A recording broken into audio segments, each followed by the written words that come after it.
Hello বন্ধুরা, তোমরা কেমন আছো? নিশ্চয়ই তোমরা খুব ভালো আছো।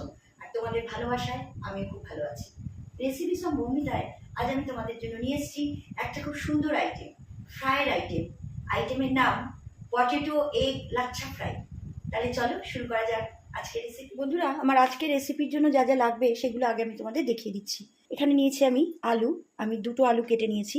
আলুর পরিমাণ তোমরা চাইলে বাড়াতেও পারো, কমাতেও পারো। এখানে আছে চিলি ফ্লেক্স, চাট মশলা, নুন, কাঁচা লঙ্কা, পেঁয়াজ কুচি, ময়দা, আর আছে একটা ডিম। আমি আলুর পরিমাণ যেহেতু দুটো নিয়েছি সেই জন্য আমি একটা ডিমে করছি। তোমরা আলুর পরিমাণ বাড়ালে ডিমের পরিমাণটাও বাড়িয়ে দেবে। তাহলে চলো শুরু করা যাক আজকের রেসিপি। বন্ধুরা, প্রথমে আমি এই আলুটাকে মেখে নেব।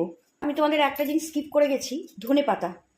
দেখো এরমভাবে আমি কেটে নিয়েছি, খুব বেশি মোটা করবে না। এবার এর মধ্যে আমি অ্যাড করে দেব ময়দা, ধনে পাতা, চিলি ফ্লেক্স, চাট মশলা, নুন। নুনটা তোমরা তোমাদের আন্দাজ মতো দেবে, যেরকম তোমরা নুন খাও। কুচানো পেঁয়াজ, ডিম, এই সব দিয়ে আমাকে এটাকে ভালো করে মাখতে হবে। তোমরা কিন্তু এর মধ্যে জল অ্যাড করবে না, এই ডিমের গোলাতেই মাখা হয়ে যাবে। দেখো বন্ধুরা, আমি এইভাবে মেখে নিয়েছি, জল আমি দিইনি, ডিমের গোলাতেই আমার মাখা হয়ে গেছে। জল দিলে কিন্তু জিনিসটা লিকুইড হয়ে যাবে, তখন আর তোমরা ভালো করে ভাজতে পারবে না। বন্ধুরা, আমি গ্যাসের ওপর একটা ফ্রাই প্যান দিয়েছি। ফ্রাই প্যানের মধ্যে আমি হোয়াইট অয়েল দিয়েছি। তেলটা গরম হয়ে গেছে, গ্যাসের ফ্লেমটা আমি এখন মিডিয়ামের থেকেও কমিয়ে দিলাম। এবার আমি আলুর যেটা করে রেখেছিলাম, তোমাদের বাড়িতে যদি এরকম চিমটা না থাকে তোমরা হাত দিয়েও তুলতে পারো। এরকমভাবে তুলে তোমরা তেলের ওপর এরকমভাবে দিয়ে দেবে, এরকমভাবে একটা একটা করে বসিয়ে দেবে। গ্যাসের ফ্লেম কিন্তু আমি মিডিয়ামের থেকেও কম রেখেছি। এবার আমি এটা একটু হতে দেবো। দেখো বন্ধুরা, আমার এক সাইড হয়ে গেছে, আমি উল্টে আরেক সাইড দিয়ে দিয়েছি। ফ্লেম কিন্তু আমি মিডিয়ামের থেকেও কম রেখেছি।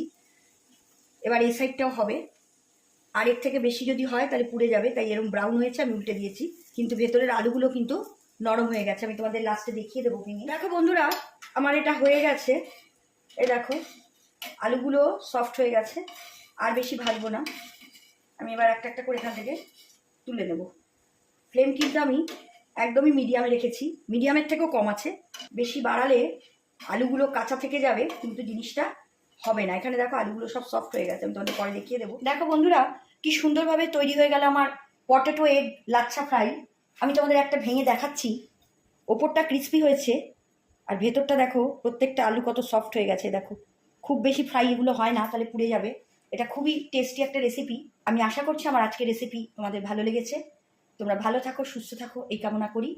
তাহলে আমার আজকের রেসিপি এখানেই। তোমাদের যদি আমার আজকের রেসিপি ভালো লাগে, তোমরা আমার চ্যানেলটাকে লাইক, কমেন্ট করো আর ফলো করো। তোমরা চাইলে আমার ইউটিউব আর ইনস্টাগ্রামেও ফলো করতে পারো। আমার লিঙ্ক আমি আমার কমেন্ট বক্সে দিয়ে দিয়েছি। তোমরা ইউটিউবে আমার চ্যানেলটাকে ফলো করলে অবশ্যই সাবস্ক্রাইব করো, আর নতুন রেসিপির নোটিফিকেশন পাওয়ার জন্য পাশে থাকা বেল আইকনটা অন করতে কিন্তু ভুলো না।